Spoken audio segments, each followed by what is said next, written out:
is an ArseBrothers production. Follow us on Twitter @the ArseBrothers. Get all our content on YouTube, Facebook, Spotify, and SoundCloud @ArseBros. And if you like what you hear, don't forget to smash that subscribe button.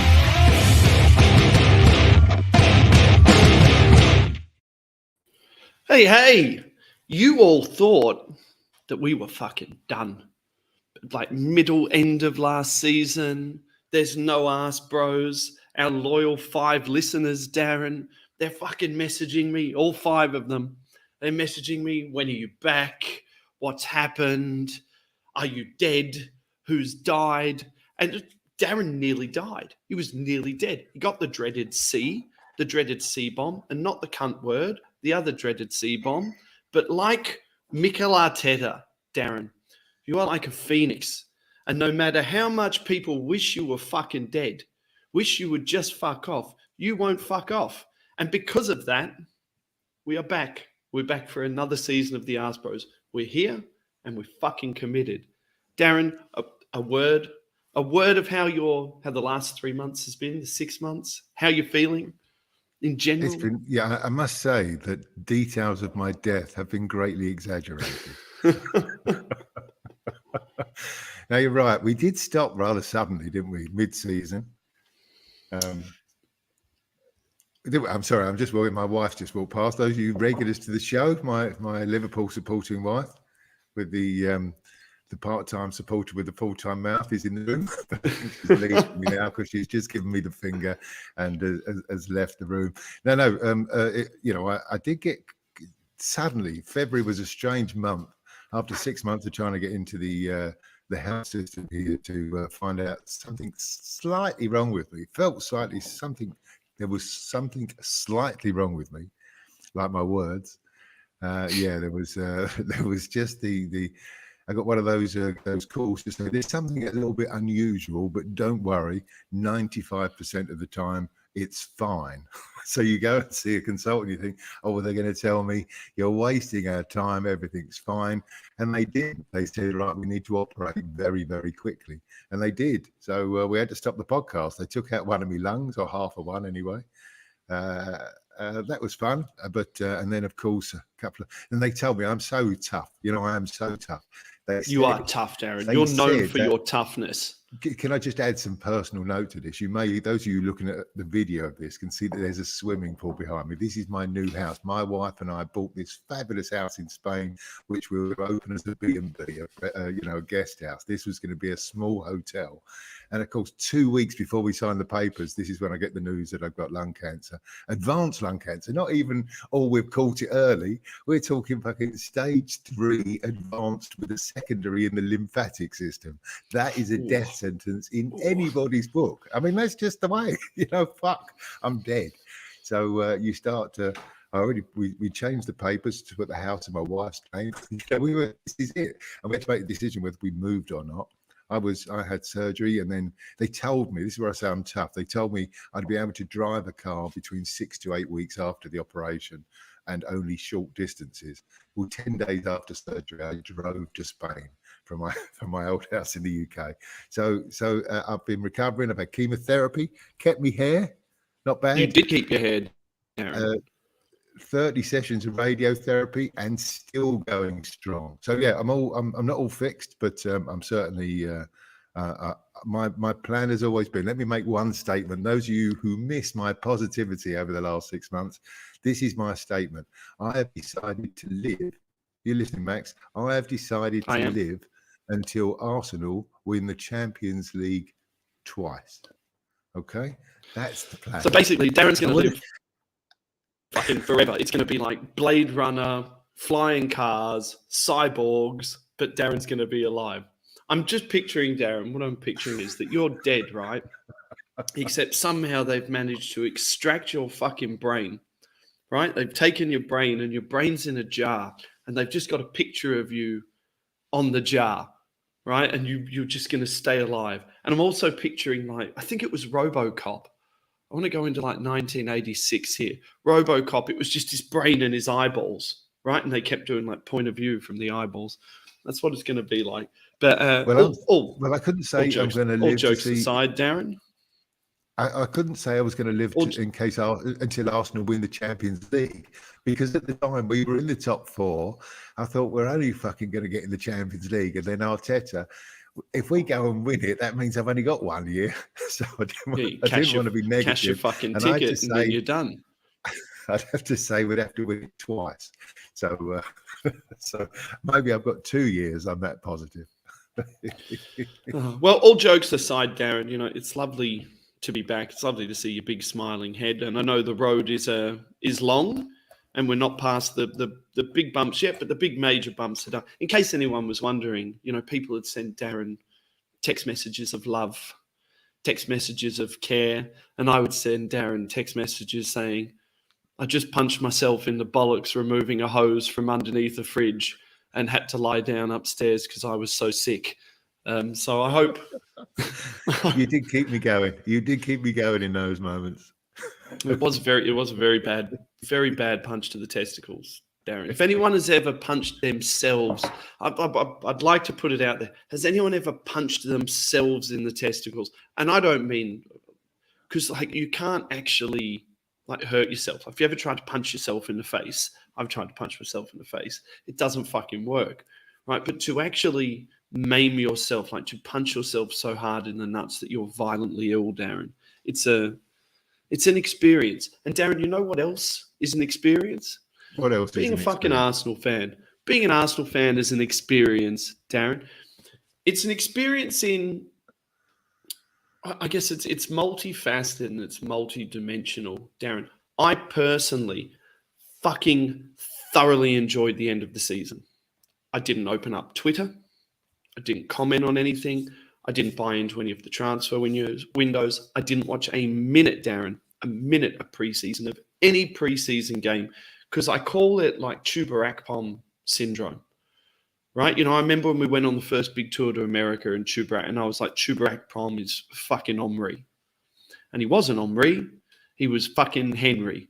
And he was shit, and now he plays in fucking Greece. So I didn't want to get carried away. And I saw the internet getting carried away and, you know, Gabriel Jesus, people getting carried away, Darren. And I went into the first game, Darren. I went to the game against Crystal Palace with a really buoyant, clean mind about Arsenal and what my expectations of Arsenal were this season. And I fucking opened up Twitter after the game. And the first comment I saw was this guy saying, "See, I told you. No fucking plan. Couldn't even put Palace away. Needed an own goal."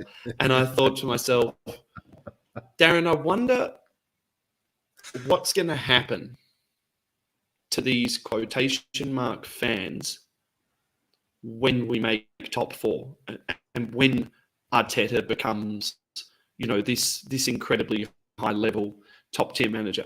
Will they just stop fucking supporting Arsenal, or will they just shut the fuck up and go quiet?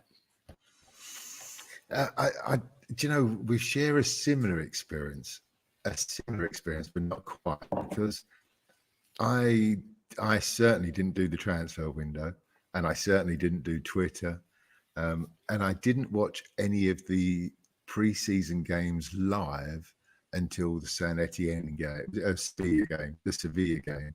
Sorry, you're saying with me, I watched the Sevilla game. That was the only game that I watched.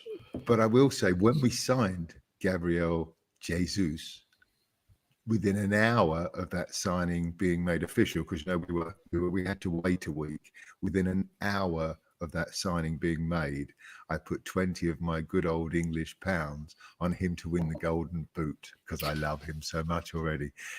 He reminds me of Ian Wright, and I was lucky enough to watch a lot of Ian Wright, and he is that sort of player. And I can see lots of similarities. Look, obviously, he's only played I've only watched him play a couple of times, but he is that impish little player that's going to get on your nerves, but has got something of quality about him that can finish from anywhere.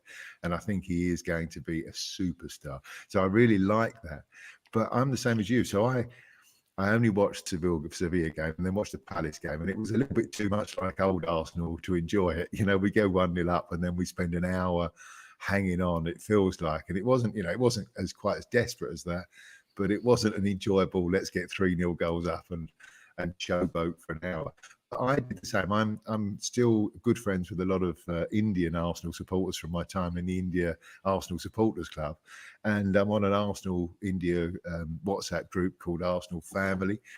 And I clicked in there, like I do quite often before we did this podcast, just to see what the mood is. And the first thing I saw was the same, was Jesus or Jesus.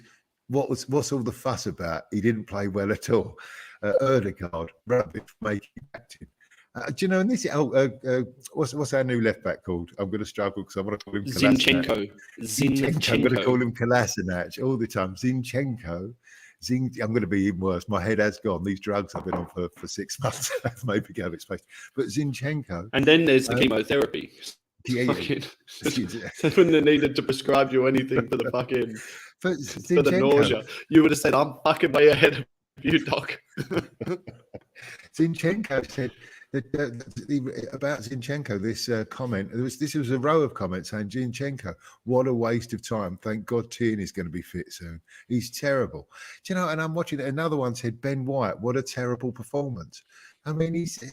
You know, I'm watching these and I'm thinking, when are you ever going to enjoy being an Arsenal fan? Because at the moment, this is the most enjoyable time we've had being Arsenal fans for a decade. I wish Arsenal fans who were fucking complaining now, I wish I could put them in a time machine, Darren, and even take them back to, Toby and I were talking about this the other day, even take them back to some of those seasons when we were just scraping fourth, and we were miserable. We didn't like any of the players in the team. We were fielding the least amount of English players in history. We weren't bringing anyone through the club. We were losing. Every time we bought through a player who was good, we would lose the player out the door. We were, if you can't be enjoying what we're doing at the moment, purely for the fact, Darren, that I get to turn on Arsenal and I get to see names that have come through that have come through the youth system that are purely Arsenal. I get to see Sackers and ESRs and Nketiahs and guys like this coming through.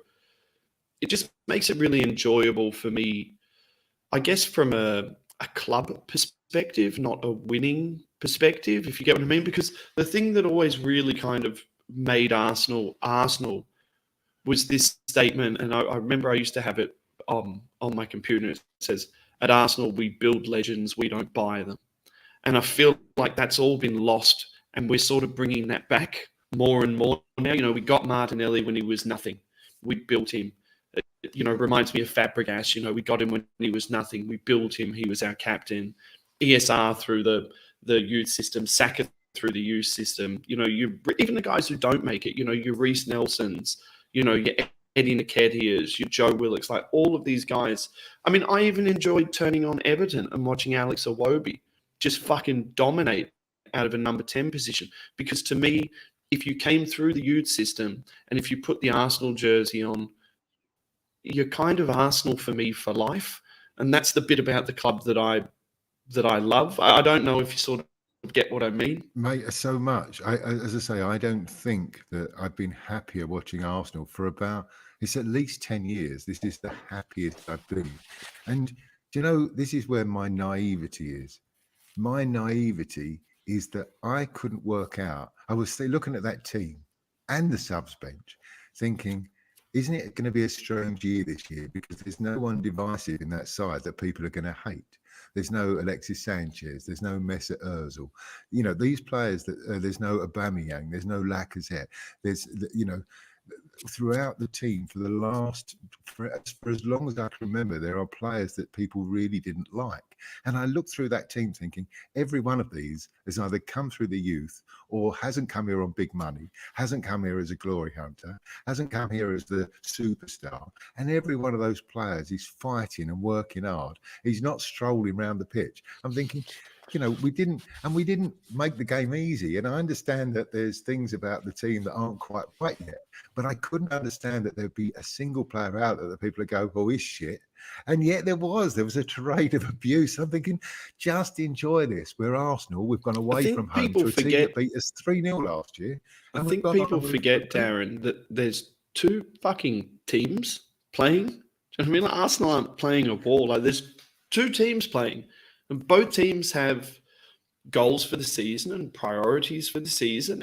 And it's the first game for both teams, and there's new players in both teams, and it just seems incredible to me that people almost get this mentality like, oh, somehow you're meant to move Ben White to right back. I know he played there in pre-season. Just people fucking jump down my throat because they're cunts. But Ben White moved to right back. Saliba making his debut for Arsenal. Zinchenko making his debut for Arsenal. Jesus making his debut for fucking Arsenal. And somehow people think that pre-season and playing, teams who are underfit and not playing 100% and really playing to get fitness and to get air into the lungs, they think somehow this is just going to be translated into this 3-0 and this 4-0. And I think even going out there and even just winning, Darren, even just walking away with the fucking win. If you take us back to last season, we couldn't even fucking do that. Well, I say it's only about 5 or 6 games ago that they beat us 3-0 and played us off the park. It's that short of time that they, it's, what was it, 4 or 5 games before the end of the season? They beat us 3-0. We didn't get a look in. And suddenly, you mentioned Saliba. The club's getting criticism now for not bringing him back sooner. If he had joined Arsenal in that miserable bunch where he's got Mustafi and Mari and all of these players ahead of him, he would have lost faith in this club and wanted to leave. At least, he's come to us almost as a wonderful new signing. He looks solid. Give him some time to get used to it. As well, he had a good game.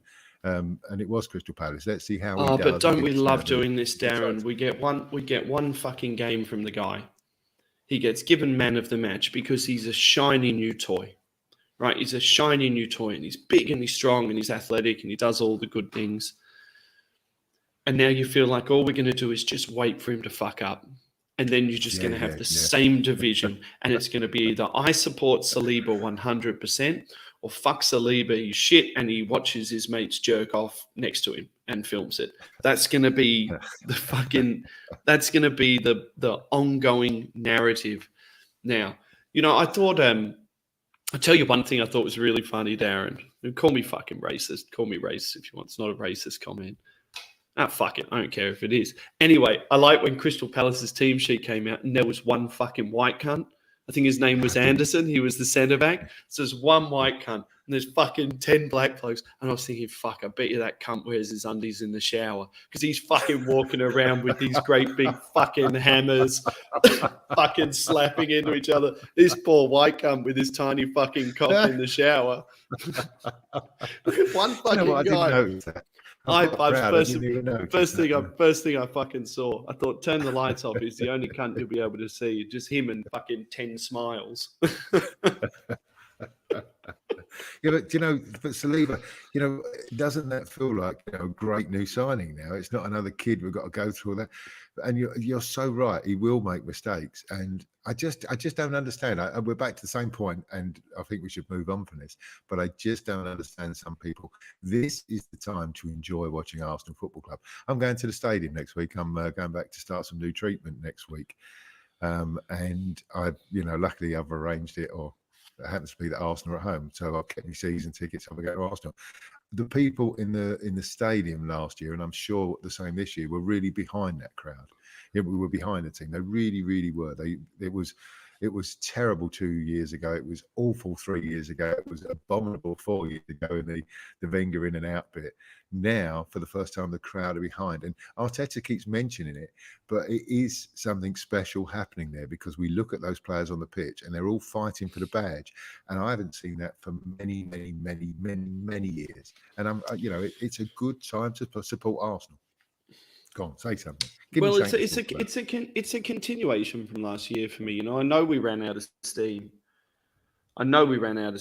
But I think, and the listeners have to forgive me because I'm a university guy now, Darren. I'm a university guy. I'm a third of the way through my masters, and wow, I've just gone through this big long unit of like strategic operations management, and there's this model. Just fucking bear with me for a second. There's this model, right? that use called fit, right? And imagine it's like a 2-vector graph and you've got a diagonal line, right? And the line of fit takes you through the 4 stages of developing operations. Stage 1 is when you're in a break-fix model. Stage 2 is when you come up to the level of everyone around you. Stage 3 is when you become an industry leader. And stage 4 is when you start to change the game and everyone follows you. And I feel for years, Darren, we were in a break-fix model. I think club like Man U are in a break-fix model, like stage 1. Break-fix is when you're making decisions that are for right now rather than making decisions that are going to get you to the next stage, right? And I feel at the end of last season, if we go back to the January transfer window when we didn't sign everyone and everyone said, this is going to come back and it's going to bite us in the ass and we're not going to get top 4 and it's not going to happen. Bear with me again for a second, because I see that as if we were to have gone and made some of those signings that people wanted and paid them massive money, it wasn't that those signings may not have delivered us what we wanted, but the long-term aspiration to become a club who others follow and to become a club who are trendsetters and to become a top club again, which we have been before, right? Where people copied us and people wanted our players and wanted our manager. For us to do that, I feel like we had to break the cycle of being a break-fix model, and decisions had to be made to say, even though it might not happen this year, the aspiration is and has always been that in 3 years, we're going to be winning the Champions League. And that's why we didn't make Champions League last year. And I feel that's why we're in the position we're in this year. Does that make sense? Yeah, and I also think it sort of, I mean, I do. I actually really, really agree with you. It's a bit annoying, this podcast so far, because I like to argue with you because you're a bit of a cunt. But actually, I agree with everything that you've said. And even more so, I think if we had qualified for the Champions League, I know this sounds almost strange, but we may not have attracted the right sort of players, because we would have had to go and put the shopping cart in, and we would have had to fucking panic buy. Yeah.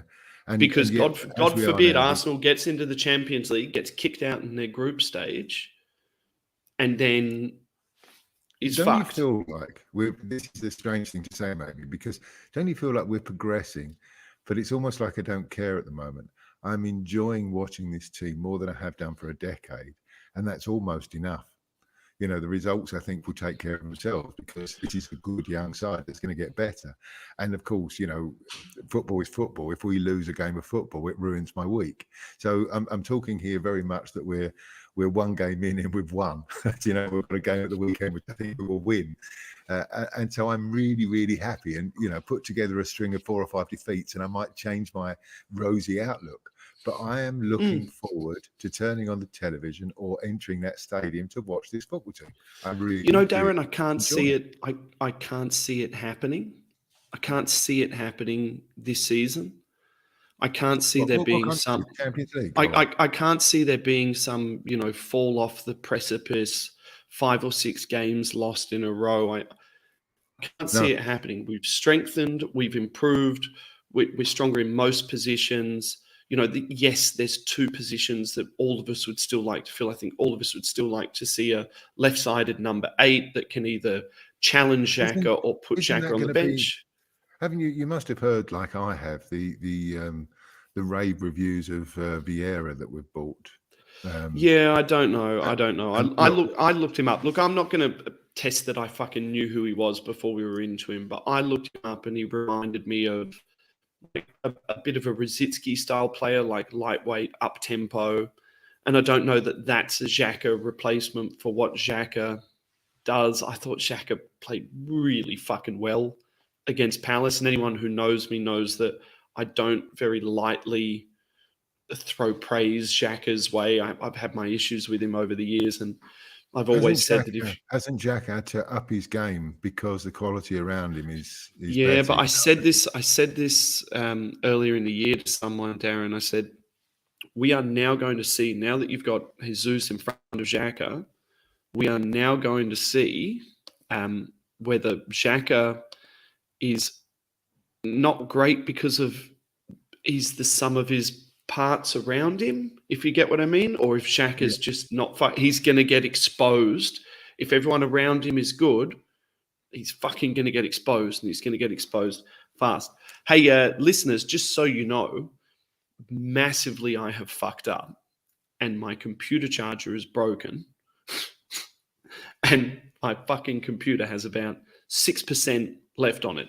So when this thing fucking turns off, when this thing, we're going to try and get through half an hour, but when this thing turns off, that is why it turned off. And there will be no exit music. There will be no signing off. It's currently telling me 10 fucking months. So how long have I been ill? I've had fucking chemotherapy, fucking lung surgery, radiotherapy every day for 6 weeks, and you've got to fucking charge your fucking computer up. That's all you had to do. And the charger broke today. And I didn't think it mattered because I was going to be in the office, and then Victoria came home and kicked me out of the office, which is why I'm in the fucking kitchen.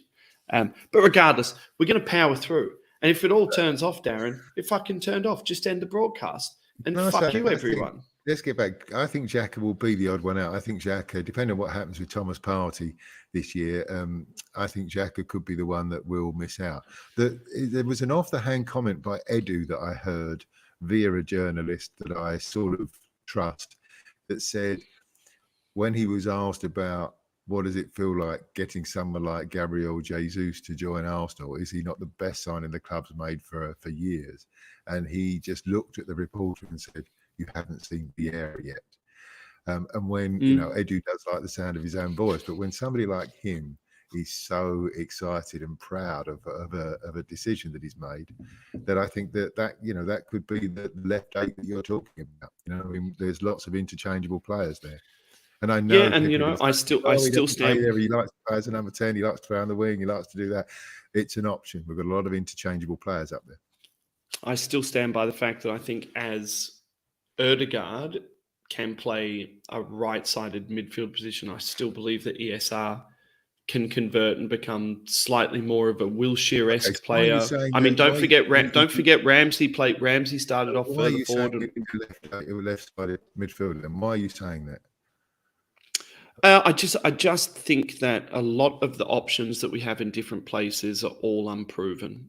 And if you think Tielemans will join us before the end of the transfer window as well? I think that they want 60 million for Tielemans. I think we want to pay 40 million for Tielemans. And I think if they don't sell Tielemans, he goes on a free next year. So I think it's just going to be one of those really protracted situations, Darren, where it's like, we want this, you want that. No one else fucking wants him. Will you come up 10 million? Or will it be like a last day signing and we do a few bits and pieces? And to be honest with you, I sort of take people back to like Ryan Maddison last year. Everyone was like, "Oh, we've got to fucking sign Ryan Maddison. How could we not sign Ryan Maddison?" Maddison. Have I got the fucking name wrong? He's that other cunt from fucking Leicester with the flash haircut. Is it Ryan? Wrong, is it? No, it's fucked up. I think I'm mixing up rugby. Now I can't think of anyone but Ryan Maddison. I think I'm mixing up rugby league players. But anyway, you get so tunnel visioned on a player, and it's sort of some of these players coming out of Leicester, Darren. It quite reminds me of. Do you remember the Pochettino Southampton team? And every player who came out of that Southampton team just wasn't actually that good. They were really good within Pochettino's Southampton system. And I have fears about Leicester players like that. That's a very specific system with Vardy up front. They play a very specific way, and they've always played this certain way. And it's not like Leicester have been pulling up trees. I would be fearful that going and spending really big money on Tielemans that we could end up with someone who is, again, if I paid £30 million for him, I'd say it's a fucking great signing regardless. But if you pay £50 million for him or £60 million for him, that's money where you expect someone to come in and be starting. Not someone to come in on a whim or on a hope. I just thought that he was a first choice for us, and the very fact that it went very quiet is that there was.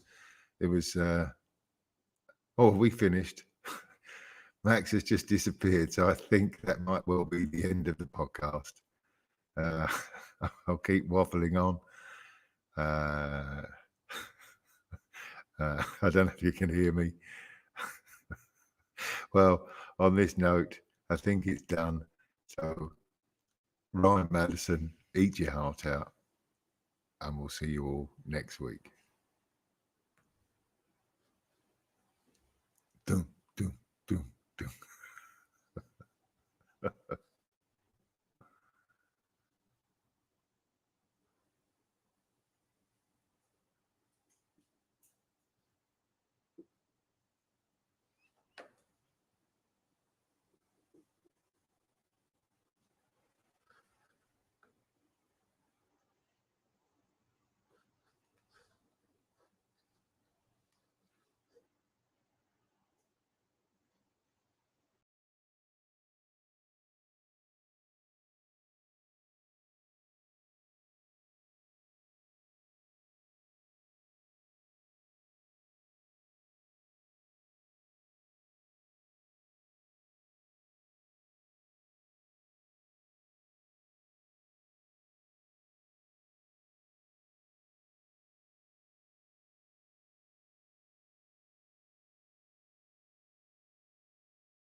Well, fuck. I'm back. I'm just waiting for Darren. If you're still listening, I'm literally just waiting for Darren. I fucked up. My computer went flat.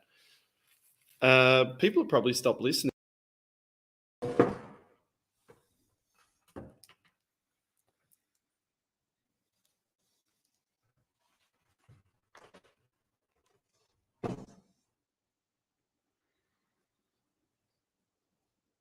You're on mute, Max. It's that whole time I was talking at the screen about how I fucked up. Anyway, Darren put a phone charger in the computer. I looked at the computer, Darren. I thought, oh, I know that hole. I think the same things about my wife. But I thought, I know that hole, and I fucking know what goes in that hole. Again, things I've said to my wife. So I went and got a fucking phone charger, Darren, and I plugged the phone charger into the hole that I know, because I know this hole, and it fucking turned on. And it'd be able to go in and edit this big gap, though.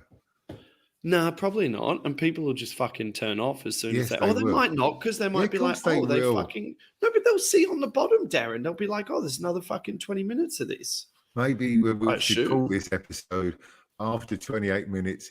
Stick with it because it starts again. Yeah, it just turns off for 2 minutes and then it's all right. I was talking for a while, but I don't think that helped.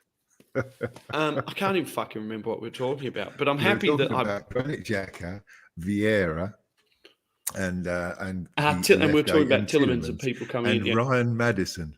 Although Ryan the episode Madison. has Did to we be work out Ryan, what his name was? The episode has to be called Ryan Madison. Is it not Ryan? Does Ryan Madison play for Parramatta? Look, can you just bear with me a second? I'm sorry, I just have to leave you 30 seconds. Excuse me. No, that's okay. I can keep talking. So, if it's not Ryan Madison, then who is it? And if anyone's still listening to us, tell me. I'm sure I could fucking Google it, but I don't really care. What else is interesting? Gooners v Cancer, the 24-hour podcast. I was on that with Magic Mike the other week. If you haven't heard it, it's fantastic. I think our segment ends up being the 14th and the 15th hour. It's me, Big Steve, Mike Hurds, Fergus jumps on there as well for a period of time. I'm sure I've fucking forgotten someone. Magic Mike was on there and his mate Gabby.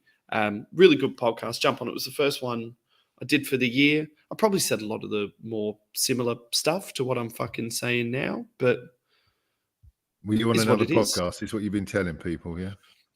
I went on that. I was on the. Well, funnily enough, Darren, I was on the Gooners v Cancer podcast, Magic Mike's podcast, where he gets money. He gets money for James he gets Madison. money for James. I fucking told you. Told you his name was Ryan. He makes money for leukemia. So you're fucked, Darren. You're not getting any of it because he clearly doesn't give a fuck about self fucking caused lung cancer. But if you've got leukemia, or if you know someone who's got leukemia, it's a good podcast. He raises lots of money. He gave away some good stuff. Darren, just to fucking ramble, I'm out of practice. Just to finish off on the Xhaka stuff, Darren, just quickly. Like I think I was saying, I think it's going to be very interesting to see Xhaka in a team that theoretically is getting close to completion. Because in a team, if you look at a player like Jordan Henderson, I was talking to my mate Fergus, mad Liverpool supporter, about this. Jordan Henderson in any team that is not Apex is a fucking average player. But Jordan Henderson doing a very select job in a team with his very select skills was a very important element of that Liverpool team. And there is a possibility that Xhaka could end up doing the same, because you do not need, it is a fallacy, Darren, that you need 11 superstars. You need bits of pixie dust all over the place, and you need some cunts, Darren, just to do their fucking job and not fuck up. Now, if Xhaka can just not fuck up, which history tells us that he is not particularly capable of not fucking up for an entire season, he will fuck up. But if he can minimize his fuck ups, or at least have his fuck ups in less high-profile games and less high-profile moments, we could be in a position where we sort of come through this season looking at it saying, well, maybe we don't need a replacement, and maybe that £60 million or that £50 million is better used elsewhere. I mean, there's a couple of things. I mean, one, just to touch on something you said there, which I agree with. I stop wanting to agree with it. Jesus, why am I agreeing with you? You know the Brighton manager, Ryan Potter. It's not Ryan Potter, you fucking cunt. It's Mick Potter. Even I know that. Wait, is it Mick Potter? It's Graham Potter. Fucking hell. You've caught my disease. Oh, this is going to be a long season. I need to go have a fucking lung scan. I think I've got brain cancer. He's just lost two of his best players, the left back to 60 million to Chelsea and Bissouma for 25 million or whatever to Tottenham. And he was asked at the end, after beating Manchester United 2-1, is it tough losing those players? And he said exactly what you said. He said, it is tough losing players, but it's about a team. And he said, and the team is always greater than those individuals would always be able to do without an individual. Just thought it was good. Another thing that Edu said, which I really liked, and I don't know if you caught this, Edu likes the sound of his own voice. He could come on this podcast and give us a run for our money. He likes to do interviews, he's very casual about it. He's done lots this summer. One of the things I really liked what he said, and you Arsenal supporters listening who think, oh, we've got to spend 100 million on a player and we've got to do this and we've got to do that. He said he went to Germany this year and he was interviewing a player or he had a meeting with a player and his agent. And he said that, and I might be paraphrasing this, he might have been using it as an example. It may not have been an accurate place. But what he said was he was selling the Arsenal plan. He was selling the Arsenal future. This is what we're going to be doing. This is what we're trying to do. We're trying to recruit this players, this age. We're going to be the best team in 2-3 years' time. And he said that everything he tried to say about this project, the agent kept saying, but how much are you going to pay us? How much are you going to pay us? And he said after about the third time he stopped me and said, but how much are you going to pay us? He said, I stopped the interview there and then shook their hands, said, thank you, you're not the right player for this club. And I think that's what we've got at the moment, is we haven't got players who are just coming, it's Arsenal, they want to earn a lot of money. And we've had a lot of that over the last 10 years. From the Willians, the Luises, the Ozils, the Alexis Sanchez, a lot of these players joined Arsenal Football Club who were in decline because they could see a big payday. And we were stuck with those, and we've been paying those players off for years. Even people who are desperate to see the end of Pepe to an extent. Yeah. Like someone was saying the other day, we need to get Pepe off the books so we can buy this other bloke from France, from a similar team who has a similar set of attributes. And I was like, so it's not like someone was saying, oh, we've got to get rid of Pepe and we're going to go get Leroy Sané, because that I would be like, okay, established fucking player who's going to play. And in that argument, I'd say, well, what's he going to do? Fucking play over Saka and you're going to park him on the bench. But just the mentality of saying I need to get rid of this £80 million player to go roll the dice on another £60 million player.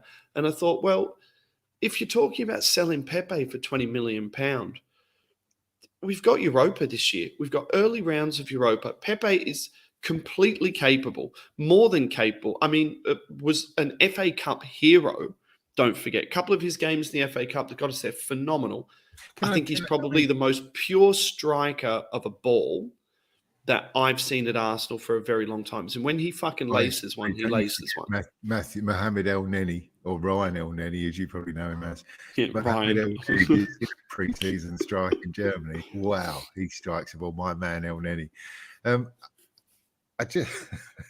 you can't, the pure striker. Can I just say on Pepe, something I heard again, it was on Instagram, I think, not that I do anything on Instagram, but it was quoted. Pepe said in pre-season this year, worked really hard during the summer. I really believe in this and I'm going to try and get my place back. It was something like that. So, we haven't got a player there. If we sell it, you said 20 million. I'm not hearing 20 million being shouted for by anybody. If we could get 20 million, but we've got 2 years left on his contract, I guess. So let's not panic too much. Let him, as you say, play in the Europa League. And, when it's only because he isn't very good at defending. Going forward, he's not bad, scores a lot of goals, sets up a lot of goals. So I pay money to go and watch Pepe. I think. And against fucking Belarus, Uzbekistan, Stalin Blue, he's fucking fine. He doesn't need to defend. He can go out there and score a bunch of goals and do whatever the fuck he wants. And then manager Ryan. Yeah. Everyone this season is going to be Ryan. I've just realised we've had loads of comments in as well. I haven't got my glasses on and I had the wrong screen. No, they're almost all from Ryan from Mr. Arsenal podcast saying, fuck, Ryan's a good name. Good to have Russell back, Humbo Gumbel back. We're almost up to all 5 of our regular listeners. Also, in case anyone's listening to this and they're like, why didn't this go out on Facebook? I've been banned from Facebook again by Facebook for abusive comments of some sort. There's a particular politician over here in Victoria. His name's Daniel Andrews. He's a fucking communist. He's a fucking socialist. Fucking communist. And I like to tell him on every single one of his posts that he puts up that he's a fucking communist and he's a fucking socialist. And if I think I said something along the lines of, I hope someone fucking shoots you because if you get re-elected, we'll all fucking shoot ourselves. And anyway, I got a 60-day ban on Facebook. 60 days. Apparently that's hate speech, Darren. Apparently you're not allowed to fucking do that. You can't tell a politician that you hope someone fucking does a JFK on him and fucking kills him. But anyway, I hope you're listening, Dan Andrews. You're a fucking cunt and you're a communist and you're a socialist. Fuck you. Moving on. No, he's a cunt. He would never fucking kick a ball in his fucking life. He's a slopey fucking shouldered fucking communist. We have enough of you talking about rugby league and other things we don't care about. Can we not talk about politicians that we don't care about? The majority of our audience is not going to know this man and actually hopes now that he's going to get elected because it will make you miserable. It will make me absolutely miserable. Just quickly, Darren, I mean, it would be remiss of us not to touch on Gabriel Jesus. Can I guess his name's Jesus. Jesus? Because Jesus? He said it. He was on one of the Arsenal things because the Arsenal interviewer said, how do we pronounce your name? Because we're used to the Spanish sort of Jesus. Jesus. He pronounced it Jesus. So it's actually Ryan Jesus. Ryan Jesus. I like it, Darren. It'd be remiss of us not to watching him play in his first game, and I watched him against Sevilla. To me, he looked very similar to Lacazette, Darren, but with much more tempo. As in, he did a lot of Duracell batteries. Yeah. He looked like if you were watching Lacazette on fast forward, which to me made so much sense because Lacazette coming back into that team last year, really, he was the catalyst for Ødegaard starting to play better and releasing Saka and when ESR was playing and his assists. But he obviously just didn't have the tempo. He didn't have the fitness. Whereas, notwithstanding the goals that Jesus scored in preseason, which were fantastic, but I don't believe the preseason means anything. I'll comment on it when he does it in the Premier League. But notwithstanding of that, it does make you feel that maybe not the most fanfare signing, but maybe the right signing at the right time and at the right price for Arsenal in this part of the journey. Might not be the guy to get you up to that next really, really high level, but for this next part of the journey over a 3-year period. Yeah, I disagree. I think he's going to be the answer to all of our prayers. I like, again, another Edu comment that when he went to see Jesus, Ryan Jesus, he said that I don't want the Jesus from last season.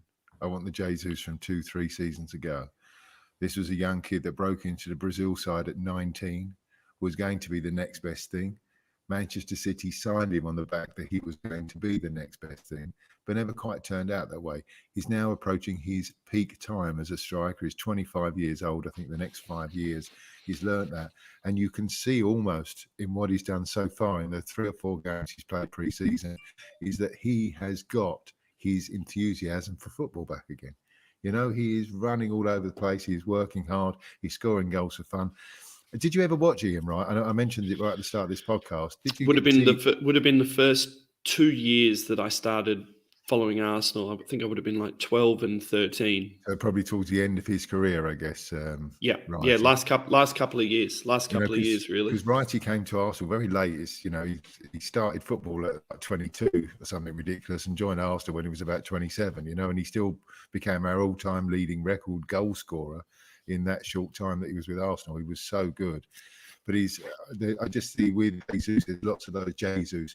There's lots of those things that are very similar. They're just that low centre of gravity, turn up, in places, always at the right place at the right time, but also have a little bit of finesse about them.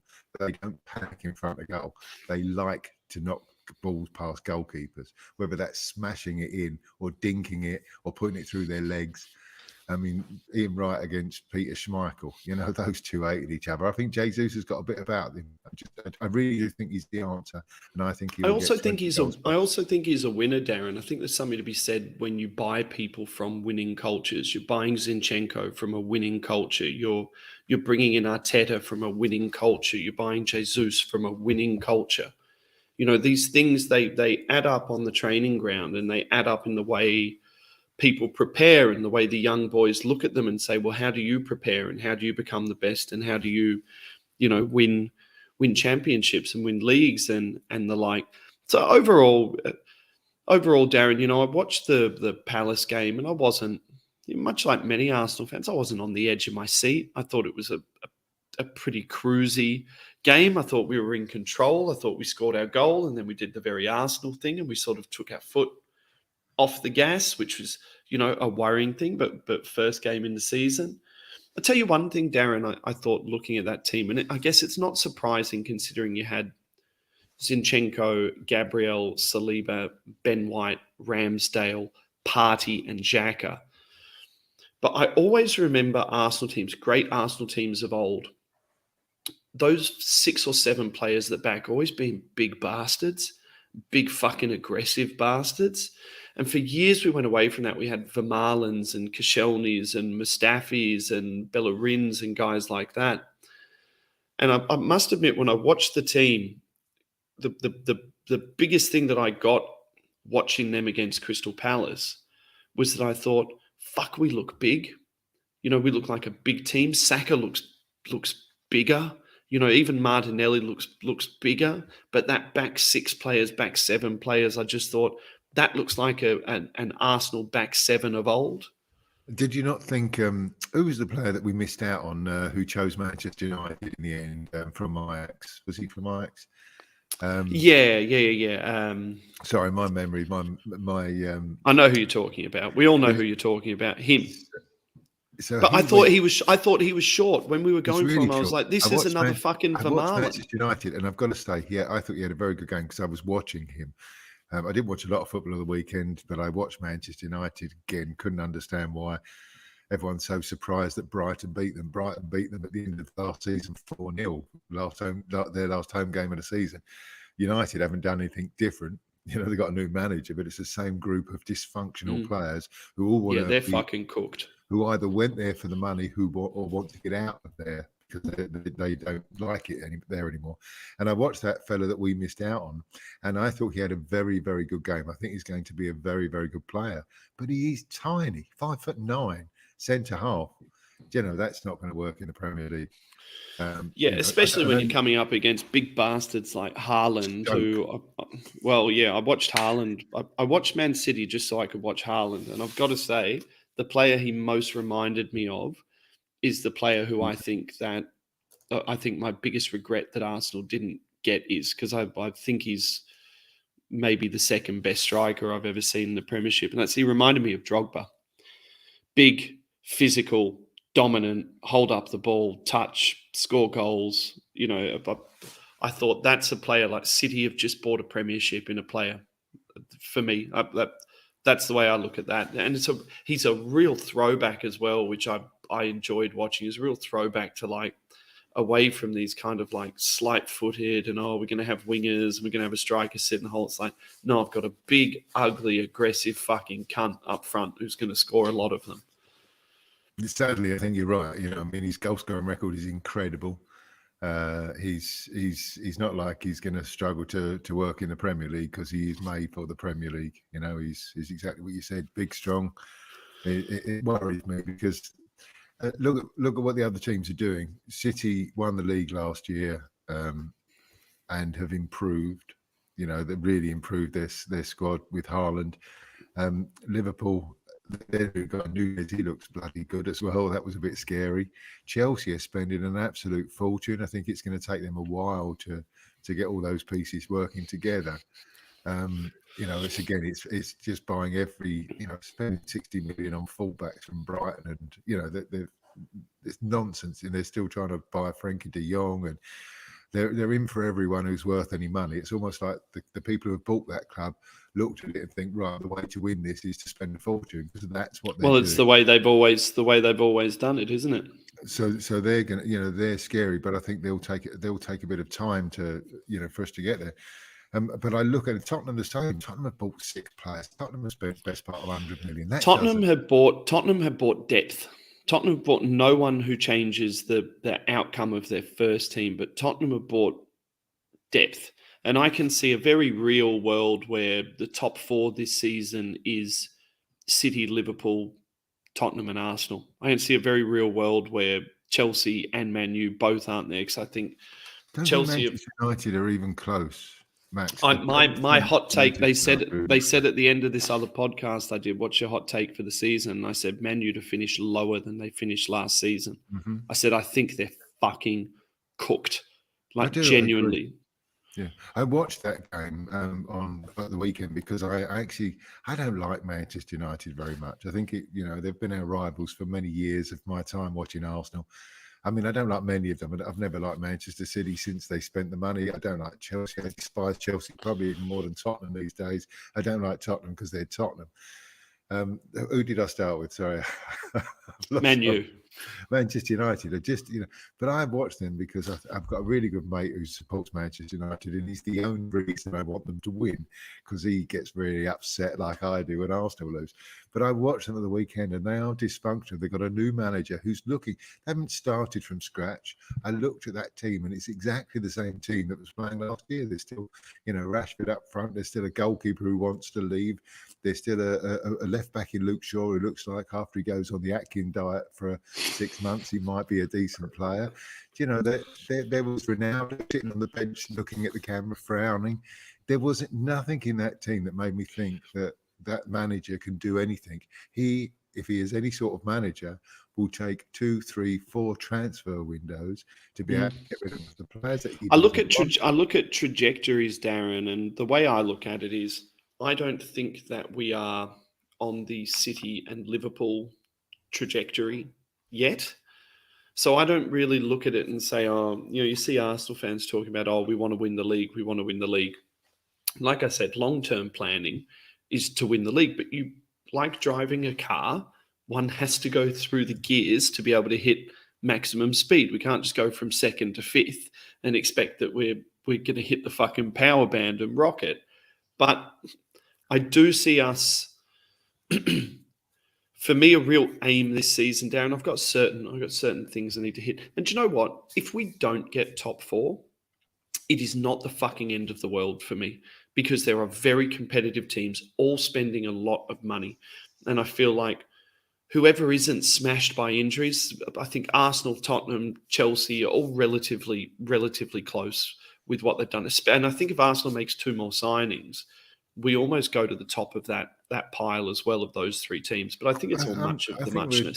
The thing is I don't think we'll sign anyone else this window. Can I just say that? I don't think we'll sign anyone else this window. I think there'll be a last minute one. I think if something like Tielemans, we've said to someone like him, just look, we're not going to do this till the last day. And this is, we'll wait for Leicester to crack. That's the deal. I wouldn't be surprised if that happened. I really think the fact there was so much interest, we've made a firm offer, it was rejected, and there was so much difference between the 2 valuations.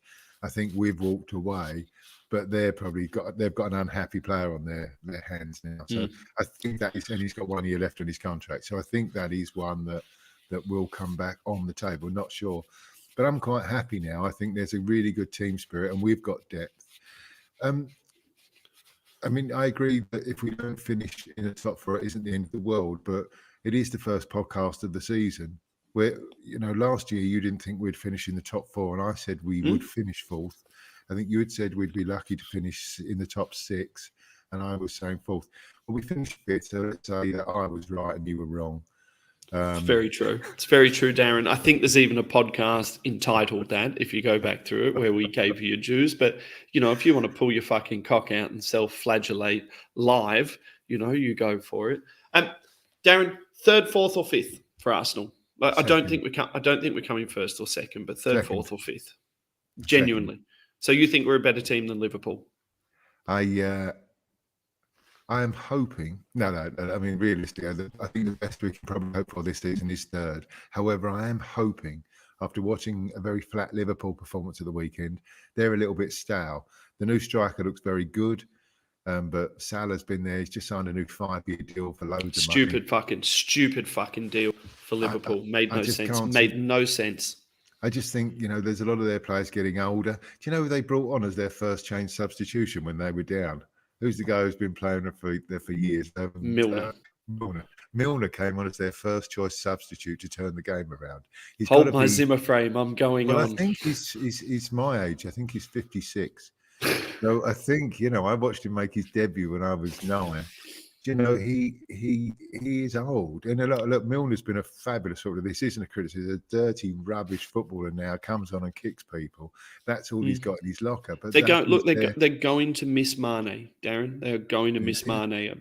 I think Mane was in some ways, and I've got a lot of friends who are Liverpool fans, Mane was in some ways the real beating heart of that team, because even though Salah did a lot of the very pretty things, you speak to Liverpool fans, Mane scored most of the very important goals when a goal was required. He was also a dirty bastard who kicked everyone and elbowed everyone in the fucking head and ran up and down his wing.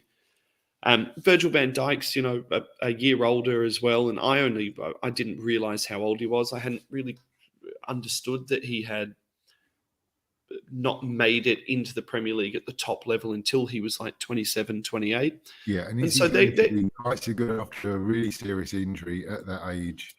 Yeah.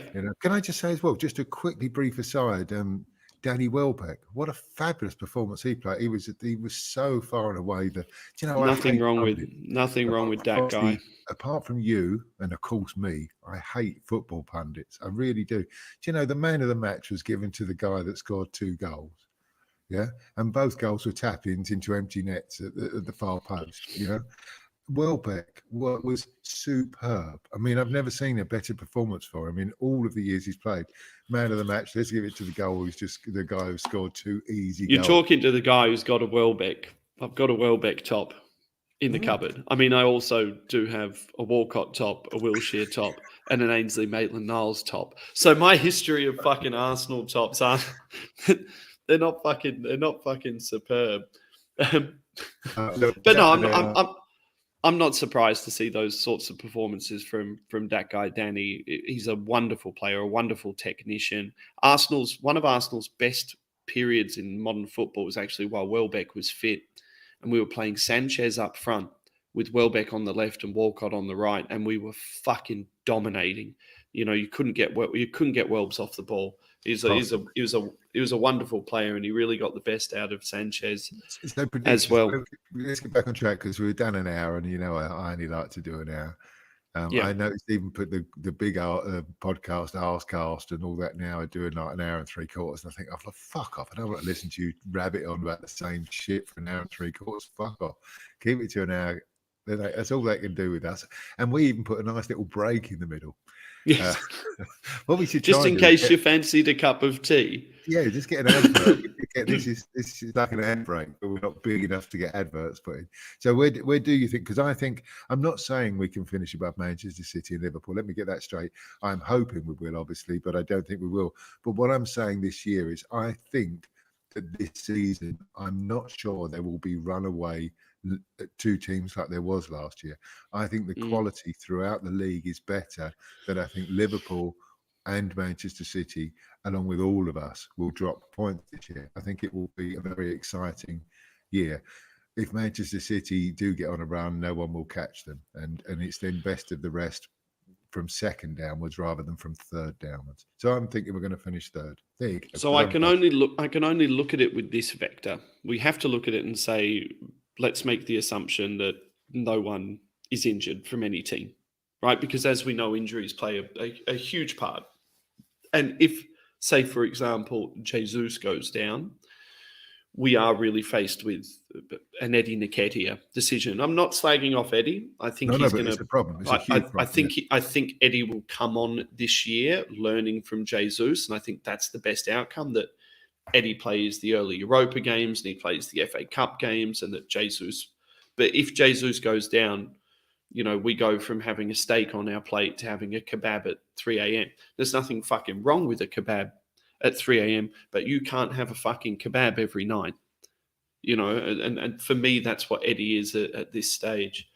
But presuming that nothing major happens, presuming there's no major problems of any description, I think based on purely squad alone, I think Arsenal will finish third. I'll tell you another thing. I don't actually fucking think it matters. Because I reckon we're going to win the Europa League. I do. I reckon we're going to win the fucking Europa League. You're on mute. All I can see that is going wrong with that is that we do get someone of the big Chelseas or someone or Tottenham comes down out the Champions League and fucks us up.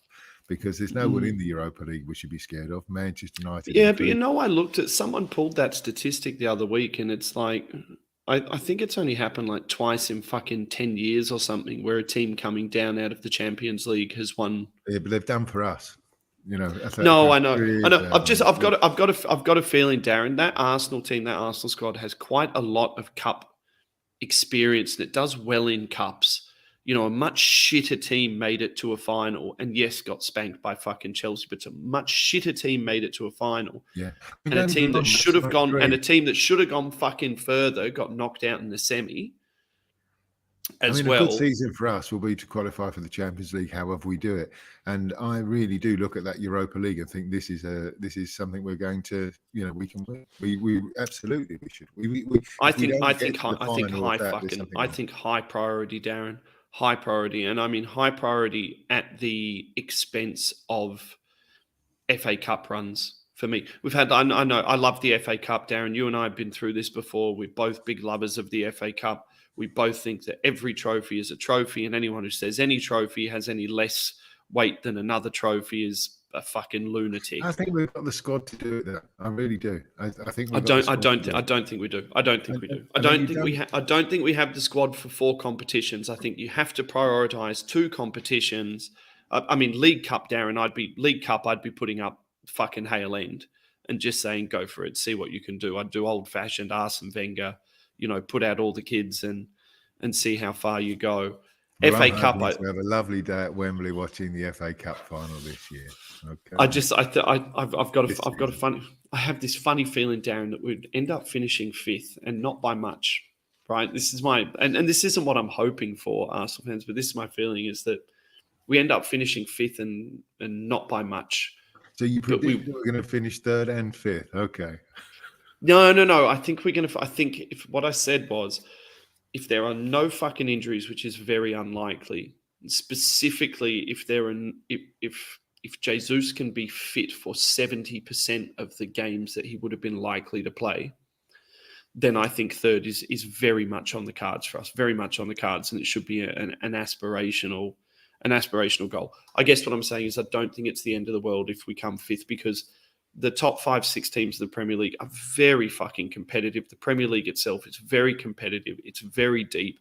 And you really saw last season when Arteta was able to put together a fit team for an extended period of time, that team won. And when players like Thomas Partey came out of that team, it was very difficult to maintain those structures with new players coming in.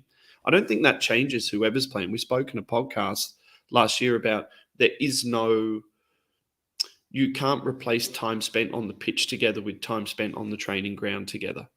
You saw Wenger. Wenger always used to have a very, very set, 13, 14 players that he would run out with. Mourinho was very much built that way. Small squads, all kept fit. Leicester, when they won the league, small squad, all very fit. I was reading the other day, despite City's incredible, massive depth squad, I think they used 16 players in the Premier League last season or something like that. So it very much comes down to fitness. It very much comes down to cohesion. And like I said, all things considered, fully fit Arsenal right now, I think is better than what Tottenham's got. And I think it's better than what Chelsea's got at the moment, even though Chelsea's names on paper might sound good. I don't think it's cohesive. Well, I've changed my prediction. Until we finish this podcast, I've changed my prediction. I think we're going to win the league. Yep, well, cancer has definitely fried your fucking brain, because that's never going to happen. But I love the fucking optimism. That's it. That's it for us. We try and do an hour. This is for people who don't follow us on Facebook. Those who only follow us on Facebook won't fucking hear this, because I've got banned off Facebook. But I'll be back. 13 days and 18 hours, it told me, Darren, when I tried to post it to Facebook. Came up saying, you have been banned for being a cunt. Another 13 days. I've been gone for 43 days. Third, fifth, Ryan. Yeah.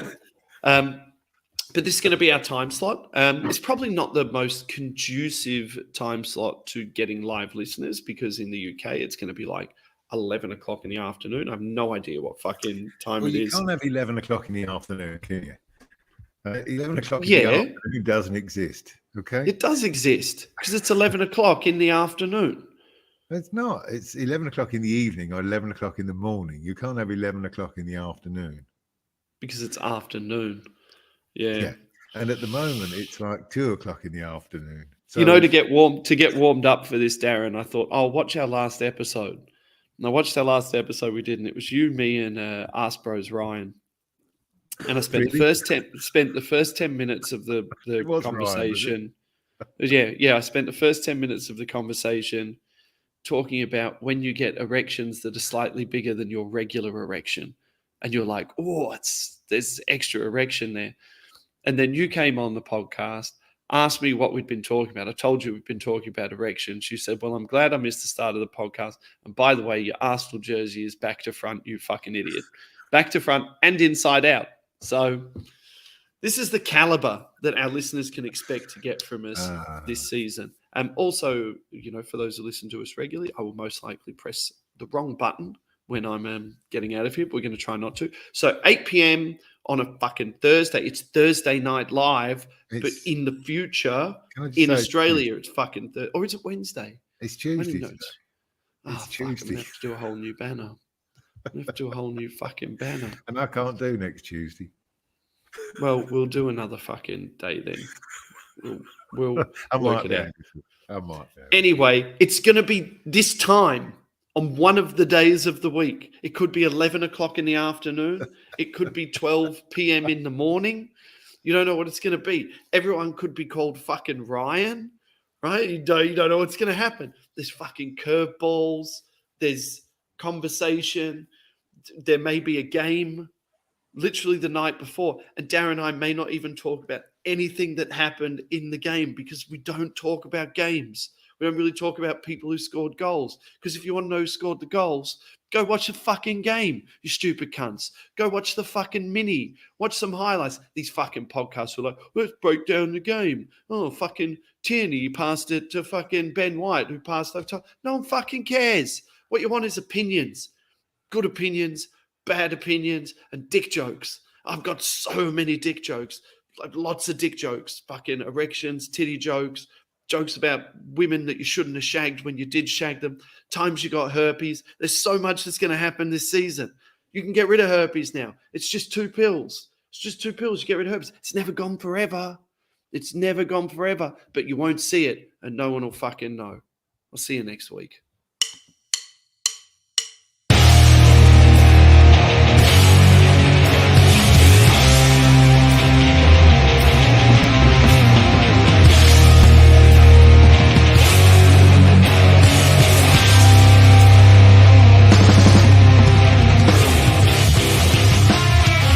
This is an ArseBrothers production.